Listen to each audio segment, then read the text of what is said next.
This is Resident 104.4 FM. Flipping marvellous, of course. I'm Nick Hennegan, and this is Literary London, where we talk about things, well, literary and London-ish. Actually, we're not. Well, we're talking about literature in London, but we're also talking to an American. Hello, Jeffrey. Well, hello. Nice to be here. Thank you for having me. Oh, well, thanks for coming on, Jeff. I mean, in fact, I feel as if I know you already because this is our second stab. I mucked up the earlier recording.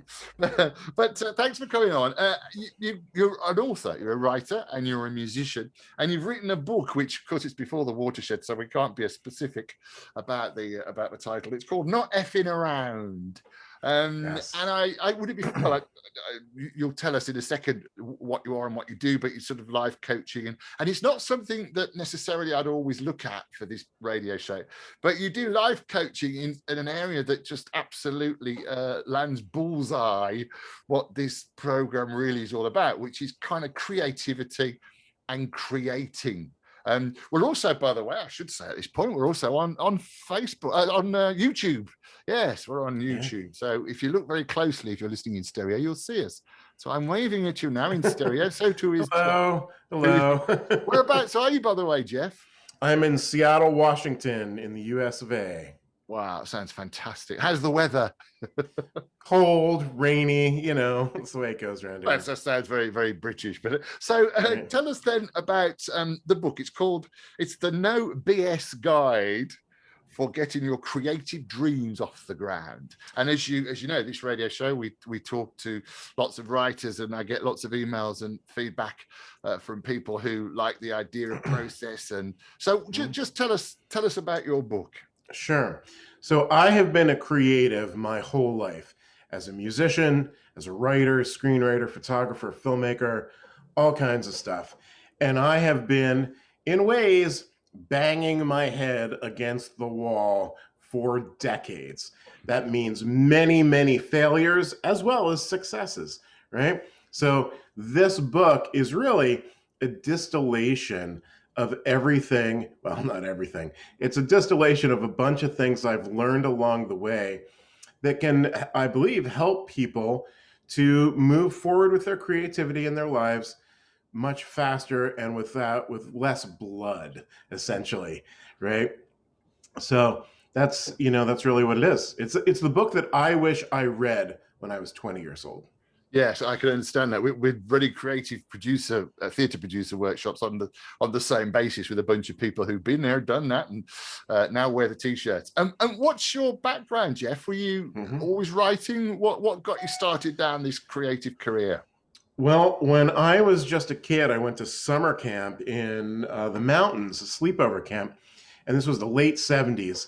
After dinner every night, there was sort of free time, and this one summer, this counselor brought up his drum kit and a bunch of records and a big old 70s stereo. And as a little kid, I would sit outside this cabin while he was playing his drums to this music. And you remember, this is when classic rock was born. This is Springsteen and Billy Joel and Zeppelin and the Stones, like all that amazing music. So he'd play that, and I would just listen and kind of be blown away. One day, he comes out and he's like, "Hey kid, come here."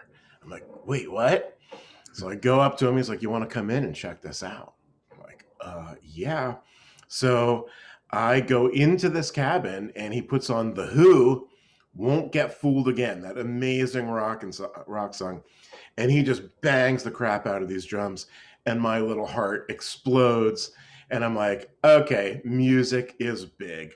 So it wasn't too long before I declared my intention of being a rock star, much to the chagrin of my parents. Excuse me. And continued through various paths of coaching and music. I won a big music award. It's all this stuff.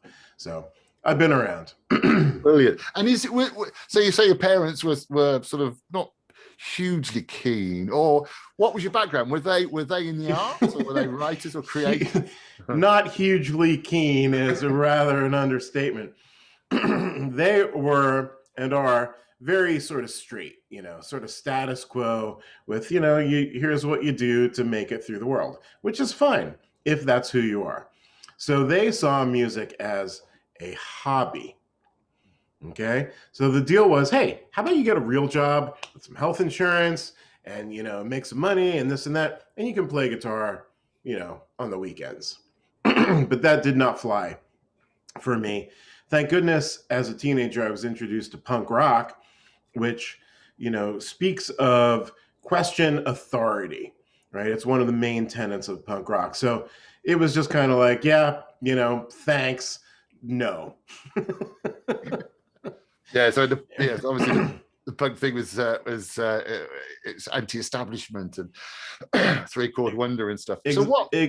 Yeah, exactly. Well, an interesting piece of this story is that when I hit about 30 years old and I actually started making real money from my music, my parents, my mom, said to me, "You know what? We're really proud of you for not listening to us and doing what was true for you." Yeah. That was kind of a real big moment, right? To sort of understand that it is okay to follow your truth and follow your passions in this life. Chops to your parents for that. I mean, well done to them for that. I mean, I suppose it's something that we've all come across. I think I mentioned last time that this radio show and podcast has been voted number 2 in the top 10 bohemian podcasts in the world. Nice. Which makes me laugh, really, because how do you be a good bohemian? And even in that, I'm thinking, so bohemians, it's in the garret and suffering and poverty, which actually is fairly accurate, I have to say. So what is it that you put in your book that we need to take note of? What is it? Because everyone says, oh, I've got a great idea for a story. There are probably a million brilliant books around, but what you have to do is perhaps take that first step to start writing it, maybe. Sure. Well, absolutely. I mean, the first step is your intention. Are you really going to do the thing that you want to do? And even before that, it's almost thinking about and understanding the why. Asking yourself, why do you want to pursue this thing, whatever it is, whether it's theater or writing or anything. When we understand what really drives us, it opens up our energy, right? We understand it. There's more power, there's more passion, there's more focus. And by the way, when you ask yourself why you want to do something, the first answer that you give to yourself is not going to be the answer. Okay.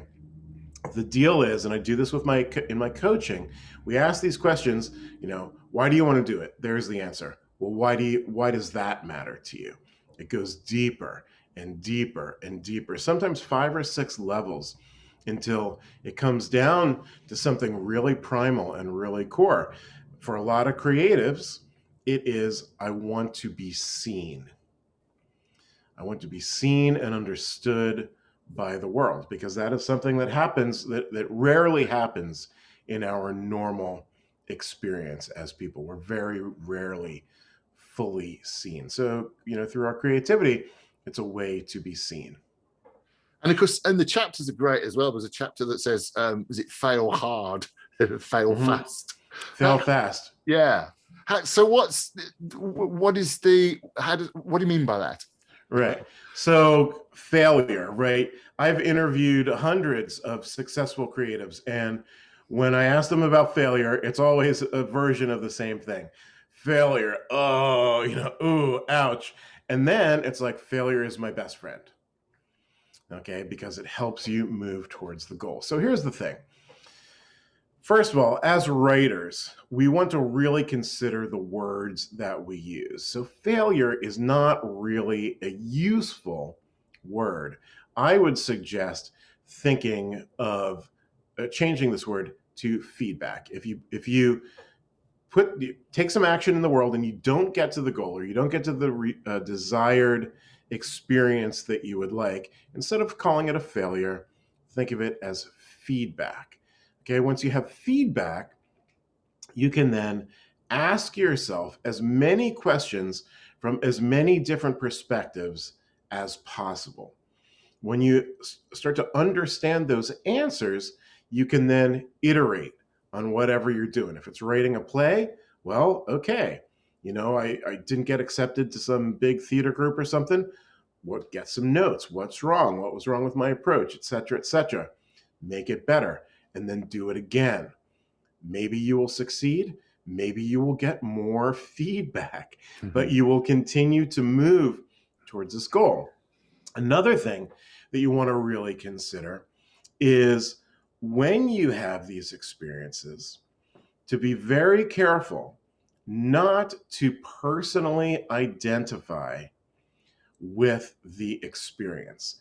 It is very easy for creatives, especially who put so much of their heart and passion into their thing, to have a negative experience and say, and think, I'm a failure, right? That is an identity which will then influence everything in your life. If you believe you're a failure, even if you succeed, you are still going to process the world in a way, that says, I'm a failure, and you're still going to screw it up, right? And we've seen this plenty of times with celebrities, actors, all kinds of people. So it's very important to remember that what you do as a creative is not you, right? When an accountant screws something up, doing the taxes, well, they're like, okay, I screwed up. Like, they're not going to go home and lose their mind about it, right? When a playwright, puts their thing out and doesn't get the desired response, it's a lot easier to feel really crushed by that. When instead, if you take a breath, again, think of it as feedback, and then, ask those questions, really chew on that, and then take more action. You're just going to step forward closer and closer and closer to your desired outcome. Yeah, it's very difficult, isn't it? Well, very interesting. I'm fairly well known for saying to actors when reviews come around, particularly when you've got places like Edinburgh Festival, where the press can be very savage, the biggest open arts festival in the world. But I often say to them, look, whatever this review says, we know what we're doing. The review will say more about the reviewer than it will about the production. Sure. And I mean, I suppose, particularly in the days now of social media where anyone can be a reviewer if they like to be, then that's quite difficult. It's a fascinating thing. I'm Nick Hennegan. This is Resonance 104.4 FM.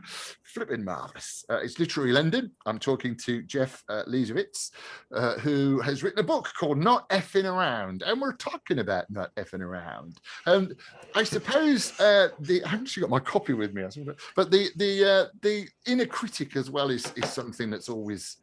that's the book. If you're listening in stereo, you'll be able to see that Jeff's actually holding up a copy of the book now. And this will, of course, be on the Maverick Theatre YouTube channel and on the new bohemianbritain.com website and podcast as well. I don't know why I keep laughing when I hear about that. But I mean, we obviously a sort of a decorum of talent is sort of important, but is it fair to say that sometimes it's not actually the talent that will whiz through, it is the attitude, it's the decision to say, as you said at the start, where it's that decision to do something, to actually make something happen?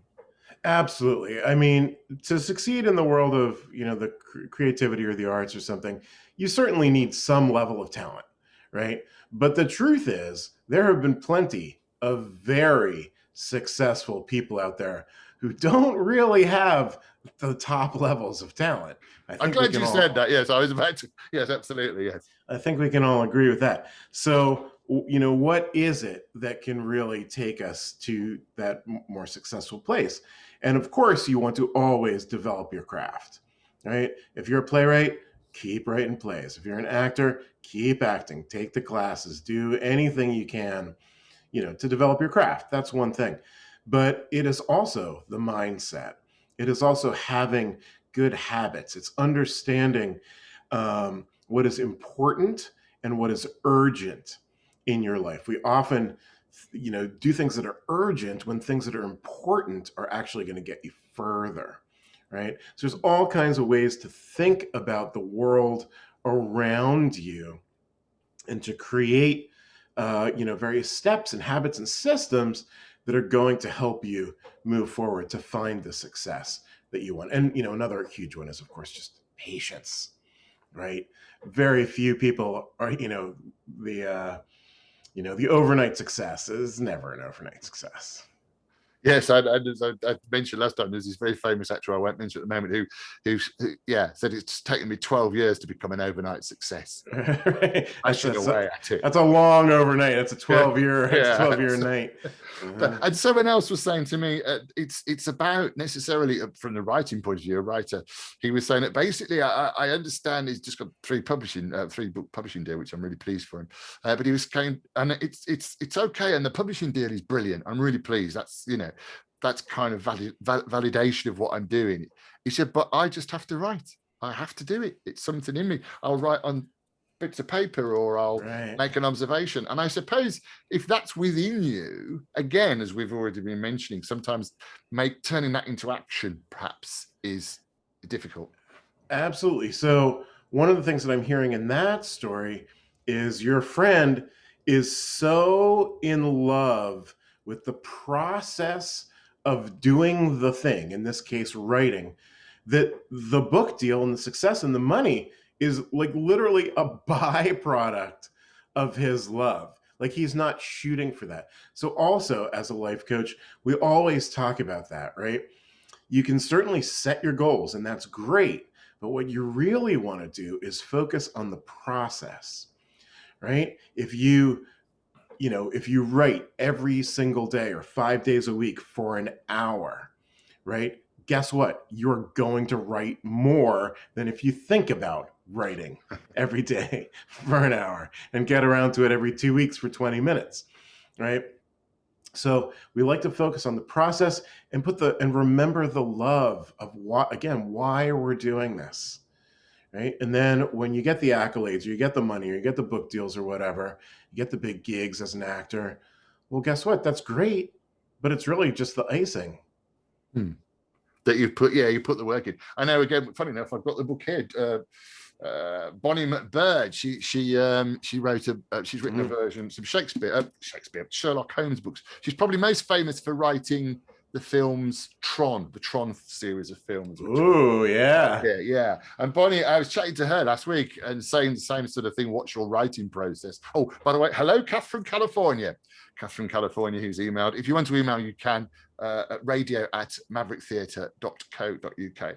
And Kath always asks the same sort of question about the process. And Bonnie was saying that. She said, I write to a word count every day. I'm a 7-day-a-week writer. When I'm in the mood, I suppose it was the discipline really, and I suppose if you're not, having been myself, and I'm sure perhaps the same with you, Jeff, at the end of a deadline, a deadline's a great motivator, isn't it? If you've got to finish a manuscript or a play or a script, if you haven't got that deadline, are there any tricks that we could use to get ourselves in that sort of state of mind?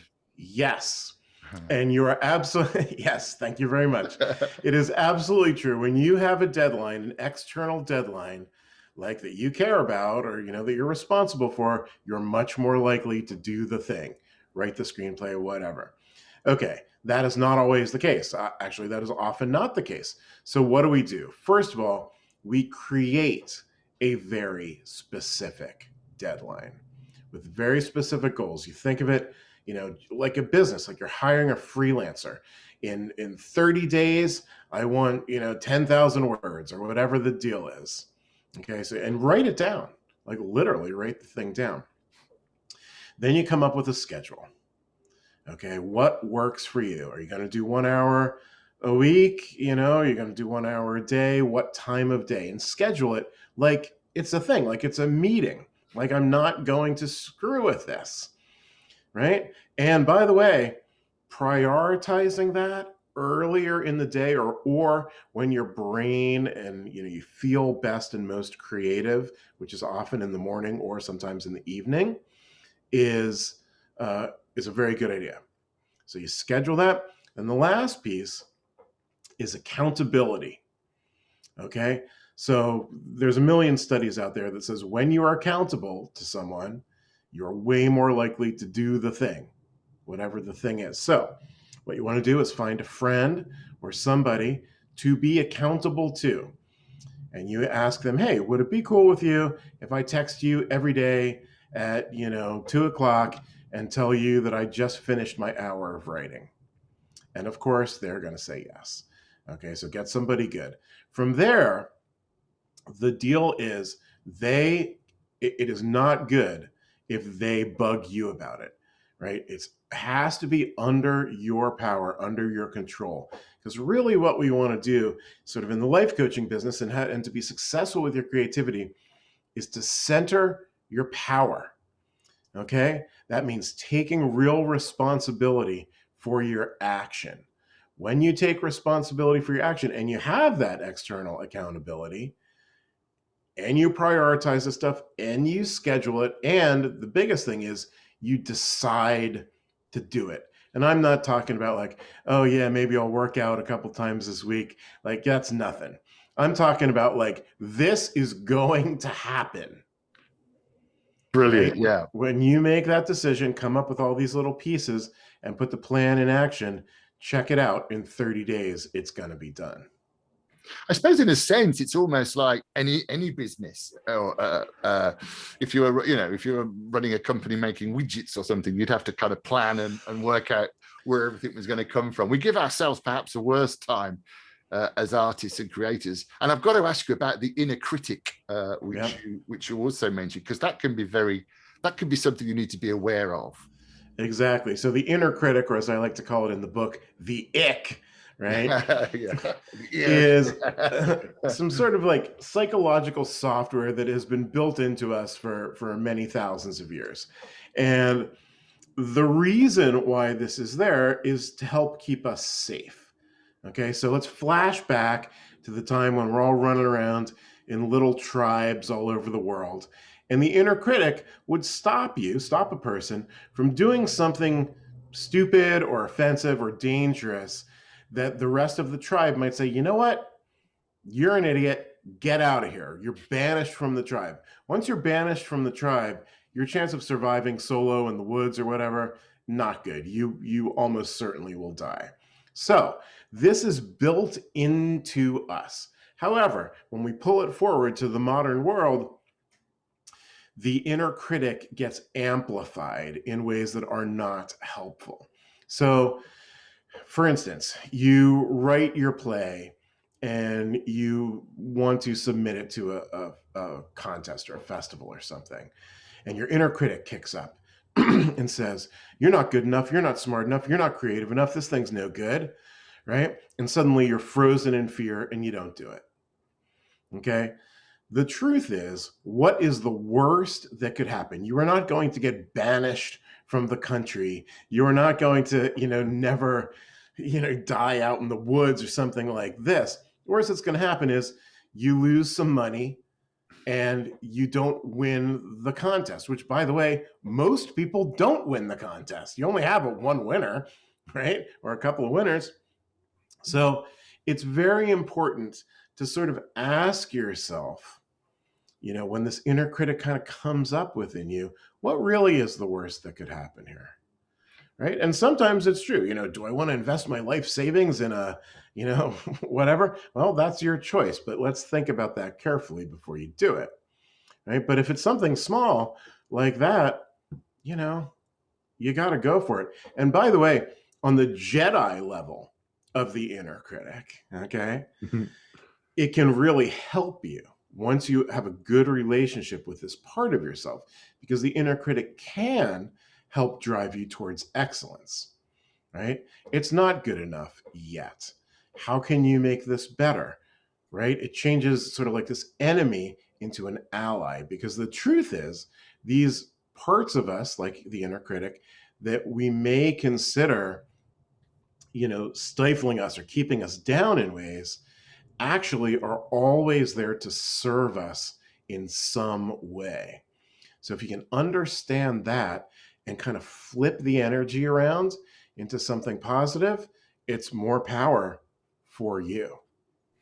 That's great. I like the Jedi kind of way of sort of turning things. And I suppose at the end of the day, it is just a case of, or is it just a case of saying, right, I'm going to do this. I'm going to make this happen. If you had one bit of advice, what would it be? It is. I mean, it literally comes down to that decision. And like I said, it's easy to make decisions that aren't really decisions. Like, I think I'll work out more. Okay, it's very loose. It's very subjective. What is more? Things like this. So again, as a life coach, we want to really dial in the specifics. Okay, if your goal is to write that play or that screenplay, what are the steps? I'm going to write 1 hour a day, 5 days a week. Okay, that is the goal. That is the structure. I want the accountability with my friend. I'm going to text them every day when I'm done with that writing. When you do that kind of stuff, like you take action based on your decision and you move forward in your life. It's not that difficult of an idea. It's really a very simple idea. It can be difficult to step forward in those steps because we have a lot of psychological and real world barriers that keep us from attaining our dreams and even just moving forward with this stuff. But there are hacks and techniques and systems that we can use, because really that's what it comes down to. It's will and intention towards the goal and understanding why you even care. Brilliant. Fascinating stuff, isn't it? I mean, the social, we're living in a consumerist society, the socialization process and stuff, but we're running out of time again. So tell us, Jeff, where can we find you? And you do, because you do counseling, life coaching as well, sort of on a one-to-one basis. Yeah, absolutely. So first of all, you can buy the book if you want on Amazon. All you got to do is figure out how to spell my name, right? Which I think will be on your show notes or something. And then, I'm super happy to do complimentary Zoom sessions with people. I've got clients all over the world. So easy, just find a time, sign up on my website, jeffleisawitz.com. And, I can, we'll take a couple minutes and figure out how I can help you get through the pieces that you might be struggling with to really create a fulfilling creative life that is constantly stepping you forward in your outer success, your outer world success, as well as your inner success. Brilliant. Thanks very much, mate. That's fantastic. So the book's called Not Effing Around. The No BS Guide. This is American speak, of course. No BS Guide for getting your creative dreams off the ground. It's been a pleasure, Jeff. Thank you very much. I might talk to you later on a one-to-one basis. Oh, no. I've got a deadline. But thank you so much for popping up on the show. I'd say coming in, but it's not quite because you're in America and I'm in London. But I will put the notes again, certainly on the YouTube video and on the website. So thanks, Jeff. Thank you so much for having me. Good luck with everything, and we'll have to do it again. We'll carry on chatting at another point. Thanks very much for coming in. I'm Nick Hennegan. This is Resonance 104.4 FM. I'll see you next time. Again, you can, if you want to get in touch, radio@mavericktheatre.co.uk. You can see us on the Maverick Theatre Company YouTube channel, or we'll be on I'm running out of space now, bohemianbritain.com, which is the new web space, and of course on the Resonance podcast page as well. I'll see you next time. This is Nick Hennegan. It's literally London on Resonance 104.4 FM.